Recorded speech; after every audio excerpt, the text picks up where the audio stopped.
Hey there, YouTube. This is absolutely my very first time going live on YouTube. I am also live on several other of my devices. I'm live on my Facebook business page, Instagram, and on Facebook.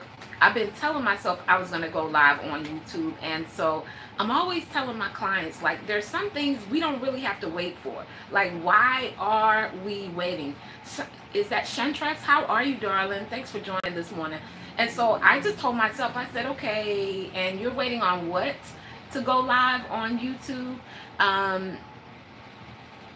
Carnegie, how are you? Thank you for joining on Instagram. So guys, you guys see in the title the difference in a good salon and a great salon.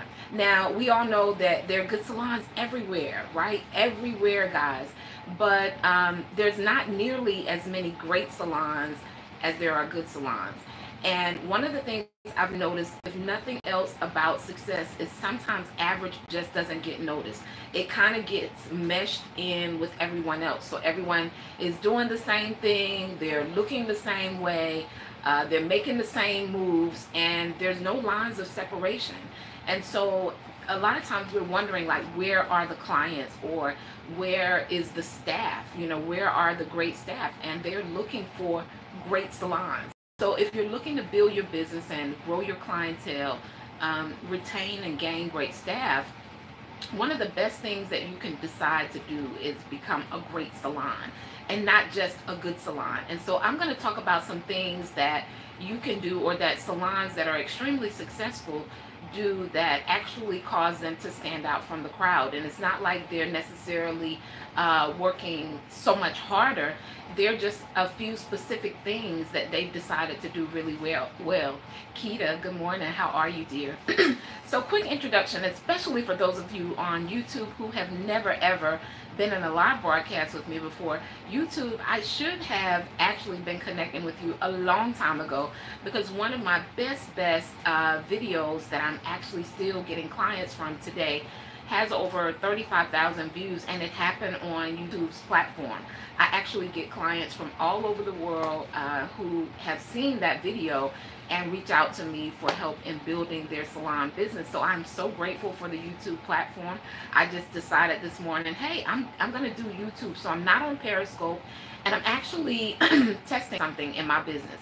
And so you guys will need to do the same thing in your business. Sometimes you have to, you know, look at things and see how well that strategy that you're using is actually working, and then be willing to do it different. Someone put be willing to do it different in the comments, because there's no need to continue doing the same thing, right, for like long periods of time, and you're not getting any results from it. Oh, you're great. That's wonderful, dear. I'm doing well this morning. And so, because guys, what we want in our business, we want results, right? If you guys want results in your business, put results in the comments. Like, it absolutely makes no sense for us to continue doing things, you know, for long periods of time, and we don't see movement, we don't see any changes or things that are working for our good. Now, I do believe that be willing to do it different. Absolutely. I do believe that sometimes we have to also be willing to stick to it long enough to see if it's going to work, right? We also have to be willing to stick to it long enough to see if it's going to work. And one of the ways is that you guys can do that, and I'll be talking about this. I won't be on too long, because I actually have a coaching call with my membership results, absolutely, with my membership site at 11:30, and then I have a regular call at 12:45. So everything is like back to back today. And I tried to slip in a little time for you guys to kind of give you guys that are looking to really do amazing things in your career, and not necessarily mediocre things, right? Because guys, mediocre is not going to get us the amazing results that we want. It's not going to do it, right? It's only going to get us average. And you guys know that average normally does not get noticed. When we think about well, I'll use my daughter, which is always easy to find an example, right? Because, you know, that's like the center of a lot of things that I do. But when they have awards ceremony at their school, the people who get recognized are the people who did really great, right? They did exceptional. They did things beyond just average or normal. And it's the same thing for our business. And so oftentimes it's a fight to grow our business because we're just being average, or we're doing what everyone else is doing.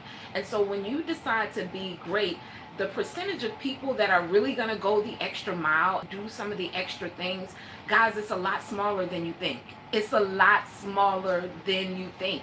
Many people, Shamel, how are you? Pink Lotus, good morning. Thank you for joining me on Instagram. But many of the people who you see a lot, who are getting the most attention, it's because they're doing something really, really great. And they picked a few things and they're doing it over and over again. So I want to talk about some of those things that you can do as a salon that is going to help you, like, set your own lane, find your own lane, and separate you from the crowd. Makes it a little easier. So one, successful salons normally have exclusive products. They normally have exclusive products. Now, in today's times, I'm finding that a lot of salon owners are developing their own product lines, right? I think that's absolutely amazing, because it also helps you to brand your particular business. But if you aren't into maybe developing your own product line, using exclusive products is going to set you out from the crowd, because clients are looking for things that are rare. People like things that are rare, right?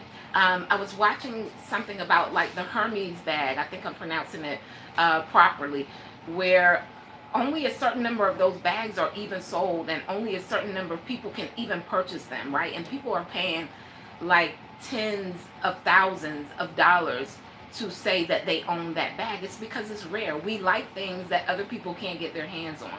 And so carrying exclusive products, especially because, you know, there's levels to everything, but especially professional products, right, that people can't just go to the local drugstore or even beauty supply store and get their hands on.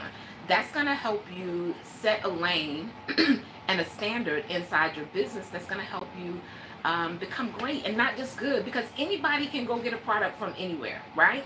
You guys know that, right? If you're doing things that anybody can go and do, it's not going to separate you from the crowd. You have to do something that's separating you from the crowd. Number two, successful salons, what is at the center of their business is marketing. What's at the center of a successful salon, a great salon's business, is really their marketing plan, right? Because a business that doesn't market doesn't grow. And so great salons have learned how to really market their services, their products, and their staff. You know, they're just great at really getting the word out about who they are, and not just the word out to everybody, but they've done an exceptional job of creating a plan, a consistent plan that they're going to use all year long. Not just when the money is a little low, you got to tap the screen, right? Not when things are just looking a little funky, but it's a continuous thing. They're consistent with their marketing, and they don't only limit their marketing to one avenue. So if you followed me before or for quite some time, you hear me say that marketing is like a pie, right? Imagine that this is your marketing. And so your advertising is pieces of that pie. So social media is just a piece of the pie. You guys get that? It's just a piece of the pie, right?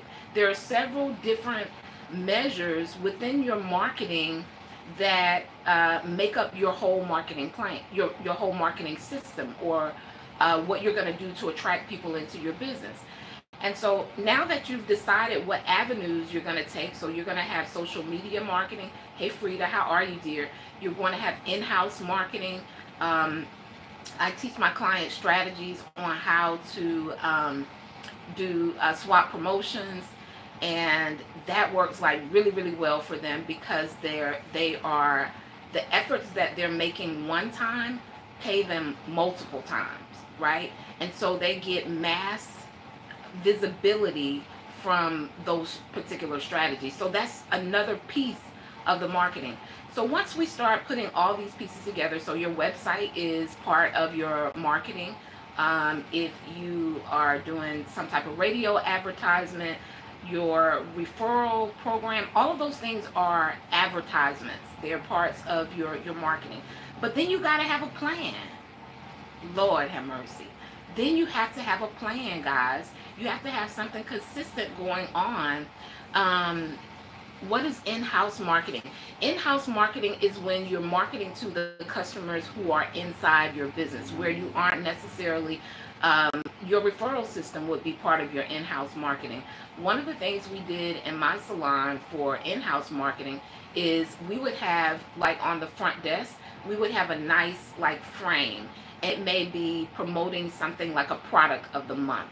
You get that? So that's like your internal marketing, the things that you're doing with the customers that you already have that either retain those customers or allow them to refer other customers to you, right? So that's considered your in-house marketing. Now, email marketing kind of falls in line with in-house marketing and external marketing, because your hopes when you're email marketing is, one, that you're going to keep a consistent connection with the customers who are already on your list, but it's also a way for them to easily share out whatever your promotion is. So with your email marketing, part of that marketing plan would maybe be your newsletter that you send out monthly that has some of your promotions. So sometimes with your in-house marketing, you can also have things that only apply to your customers. Nobody else would know that you have that particular promotion going on unless they visited the salon.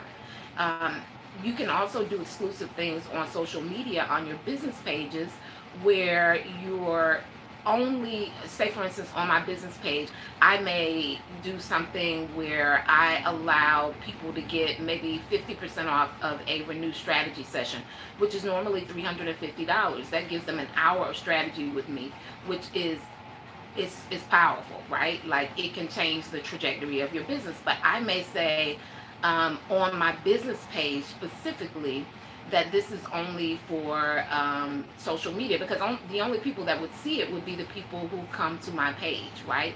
And they would have to mention that they saw it on my business page. And what that does, guys, is it lets you see which marketing avenues or advertisements that you're using within your marketing are working for you. It allows you to measure it, right?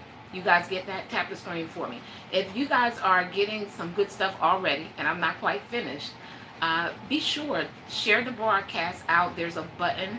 I don't even know where YouTube's button is, because this is my first time rocking out with you guys on YouTube. But on Facebook, there are buttons that say share. Yeah, you can press them and share out with another industry professional. And on Instagram, there's something that looks like a little airplane.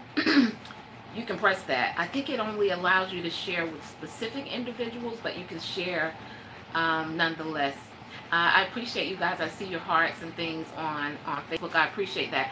So they have great salons have a marketing plan, and they're using it consistently in their business, because nothing is worse than you having a really good season and then it slows up and you're wondering, like, okay, why is it so slow?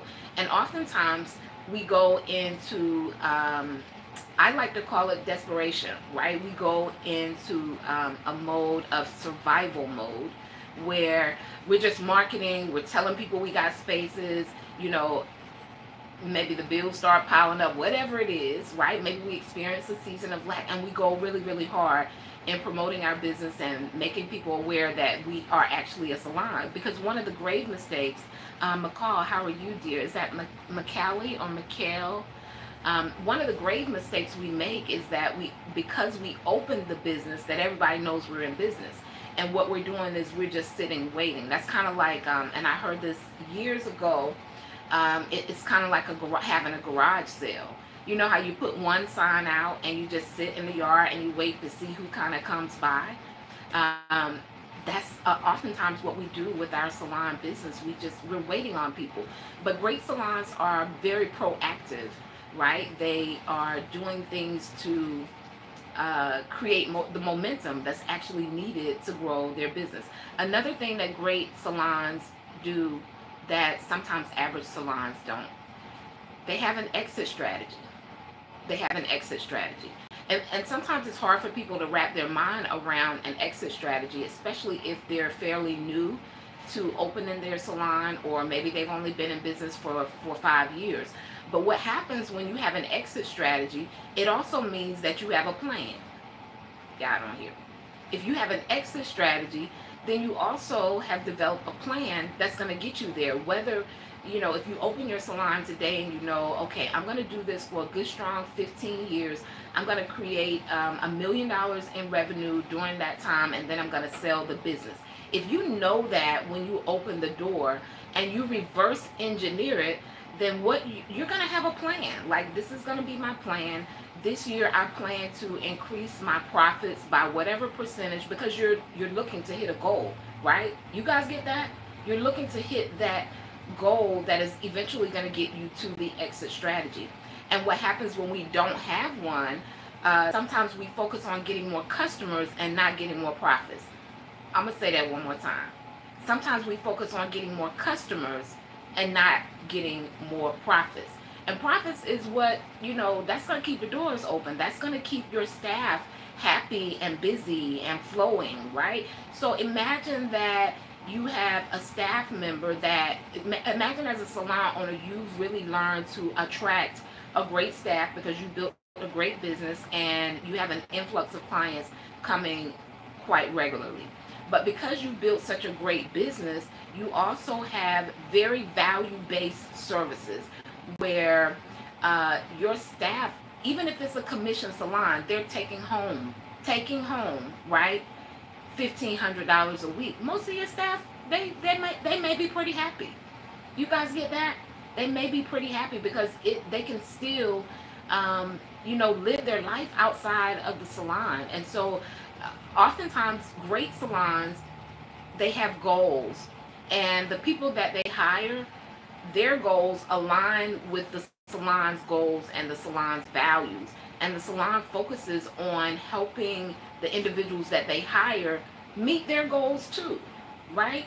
And so great salons normally have an exit strategy. They know where they're going. I don't know how many of you all have, just maybe Googled salons and, have seen these amazing salons where, people put like $250,000 or $500,000 into starting their salon. Do you think they open those salons without a plan on how to recap that money? So this doesn't mean that I didn't spend nearly that much to open my salon. I opened my salon debt free. I saved my money for 2 years and opened debt free, but it wasn't on that scale at all. However, I was in the building I had was wired for 20 stations, right? I didn't have 20 salon stations, but I had room to grow in the building that I was in, right? So we were a full service salon and day spa with massage therapists, estheticians, nail technicians, and hairstylists. But there was room to grow, and you do that because you already have an exit strategy and you know how you want your business to grow over time. Now, that doesn't mean you go out and get a building your first go around that is wired for 20 stations. I suggest actually that people get something that they can really max out and then move to something bigger, but it's still within your plans and the exit strategy that you have for growth. And you do that because the business is growing, because you planned it. The next thing that separates great salons from just good salons is their branding. Because you can walk into most salons and it's pretty much, kind of the same thing, some chairs, some bowls. But great salons focus on creating a culture. They focus on niching out in the industry so that they are separating themselves from the crowd. This is what great salons do, guys. They brand their business. And so great salons that really focus on branding, they focus on their values, their goals, their culture, the culture and environment of their salon, and their mission.